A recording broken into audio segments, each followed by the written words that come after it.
I no longer hear the screams.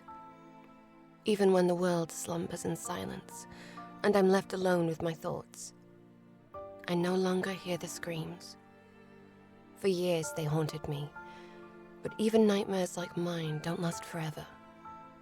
What I did was necessary. Still, I never expected the consequences to stretch this far. It was the year 478 of the Third Age, and autumn weighed heavy in the air. The first mate looked anything but pleased. Blood dripped from his blade, making the deck slick beneath his tasteless choice of shoes. "I warned ye, Captain. 100 times I warned ye." His piggish eyes shot a furious glare my way before shifting back to the captain. "It's bad luck bringing womenfolk aboard. The bloody she-wraiths wouldn't have attacked if she wasn't here. How many men did they slaughter, eh? 8? Garavendral, curse her!" "Mind your tongue," said the captain. "We'll be in port soon enough. If the Ash Elves hear you talk like that about womenfolk, they'll have a blade in your back before you can blink. And let's not forget, we've been attacked before without this young beauty aboard. Or have you forgotten?" "Oh, Captain," I said, brushing a lock of hair behind my ear. It was sweet of him to call me beautiful. Expected, of course, but sweet. The first mate was fuming. "Of course I haven't forgotten." "Good," the captain replied. "I was beginning to worry the Mind-Eater herself had slipped some witch drops into your brew." I laughed, but the first mate wasn't amused. He glared, sour and humorless. "We'll talk about this later," the captain added, laying a hand on the first mate's shoulder, in private. "For now, see to the wounded. The worst off are resting in my quarters." The first mate gave me one last venomous look and opened his mouth as if to say something, but thought better of it. With a heavy stomp, he turned on his heel and stalked away. I glanced at the captain, but he didn't meet my gaze. Something had shifted in him. His shoulders drooped, his face pale and drawn. His once sharp eyes now looked sunken and dull. They'd used to shine as bright as the sea. Not that such a metaphor meant much anymore, I thought, glancing out over the rail. The water beneath the ship was dark and forbidding. Jagged rocks jutted through the surface, the waves crashing against them, making it seem as though the stones themselves were weeping. Was that why they called it the Sea of Cries? Because even the rocks that rose from this sea inspired thoughts of sorrow. What a terrible name. The Sea of Cries. But then again, the haunted sea back home off Gratzreich wasn't much better. Honestly, whoever came up with these names must have been hopelessly melancholic. I've seen plenty of people like that back in Foxenberg, especially among the lower classes. Long, gloomy faces and dark circles under their eyes. According to Father, they often complained about not being able to afford bread. But seriously, bread? I always preferred cake myself, though I had to be careful. I was engaged, after all. I had to watch what I ate to stay beautiful for Lord Marcus var Orberg, or so Father said. Maybe that's why the poor preferred bread, to keep their figures slim. The thought made me laugh. "What's so funny, my dame?" asked the captain, but I only laughed harder and took his arm. "Come," I said, leading him over to the starboard side of the deck, as far away from the crew as possible without resorting to his quarters. After the sea wraiths attacked at dawn, the most gravely injured had been put there to rest, and the smell was unbearable. The captain and I stood side by side at the rail, looking out over the pitch-black water. A heavy fog blanketed the waves. I wondered what adventures awaited me on the other side. I giggled, hoping the captain would ask what was so amusing again, but he didn't respond this time. I was confused. I didn't know why the sea was called the Sea of Cries, or why the sea back home was called the Haunted Sea, and I didn't really know this ship's captain either. Was he even rich, I wondered. I looked at him. At last he met my gaze, and I held it just long enough to seem thoughtful before glancing away. It didn't matter if I didn't know much. Father always said you didn't need to know much if you were a sweet and lovely girl. And if there was one thing Amelia var Lavenhugel was, it was sweet and lovely. I apologise for the first mate's behaviour, Dame Lavenhugel. The captain finally said. He's good at his job, but can be a bit superstitious. True, we've never had women aboard this ship before, but maybe he wouldn't mind women at sea if he could get one into bed, I said, laughing as loudly as I could. But again, the captain didn't react. I hated to admit it, but it bothered me that he wasn't charmed by me anymore. I glanced at him again, and my heart soured. Why didn't he care about me all of a sudden? He hadn't even smiled at me today. I realized he'd barely looked at me at all. What was going on?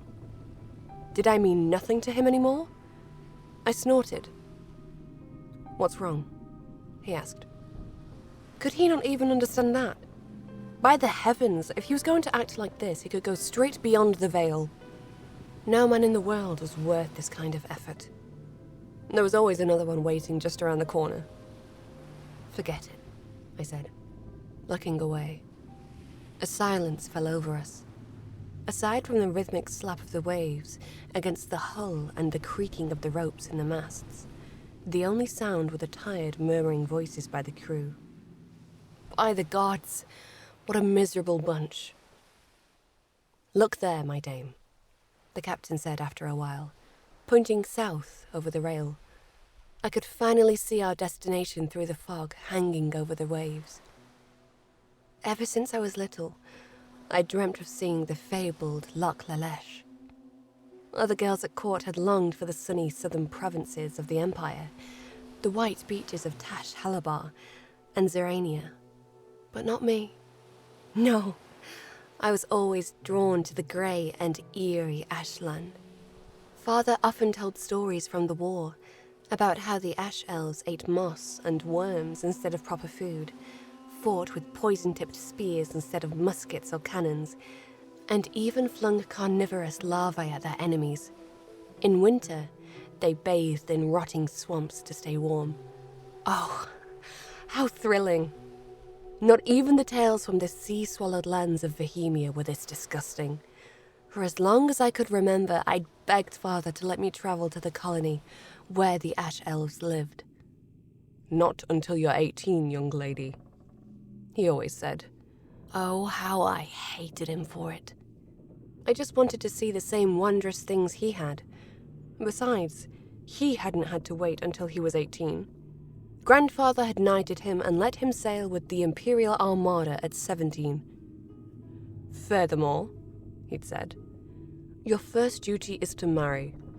Imagine what Lord Marcus would say if I let his fiancée travel to the Empire's outermost reaches like that. Oh, how I'd cried. I'm sure I even hit him. Never had I been so angry with him. Well, maybe I had. But one thing I knew. I had never loved him more than when my chambermaid woke me up on my name day to say he had changed his mind. I could leave in October, 2 months before even turning 16. Oh, Father! Thank you, thank you, thank you! I'd shrieked, throwing myself into his arms when we met in the banquet hall later that evening. But what about poor Lord Marcus? Won't he be utterly heartbroken now that his fiancée is on an adventure? First and foremost, you're my daughter, Amelia, he'd replied. The memory was so sweet that I almost forgot how annoyed I was with the captain. I squinted through the black sea fog, trying to glimpse the shore. The rigging creaked overhead as the sails strained against the weak wind, while the flags fluttered in the salty air. Do you see it? The captain asked, pointing towards the shore. Yes, I murmured, remembering I was angry. Some green lights in the fog. That's not fog, my dame. It's ash. Don't be ridiculous, Captain. Of course it's fog. No fog is that dark. And what do you know about it? I scoffed. Father says the elves brew soup black as tar. That they don't have horses, but ride astride some kind of colossal insects. Deep in the ashland, sorcerers don't live in towers, but inside giant mushrooms built in ancient times by Demora worshipping crowmen. Who knows? Maybe they have black fog too. With all due respect, my dame, this isn't my first time sailing to Loch Lalesh. We don't call it the Ashland just because the inhabitants have grey skin. Everything in this country is buried in ash. The land, the forests, the cities. Even the air is thick with it. For generations, the elves have grown their food in the grey. In some places, they even build their houses out of coal. The children they bear are born into ash. They live and die in ash. When they die, they're buried in ash. Yes, Father's told me all this before.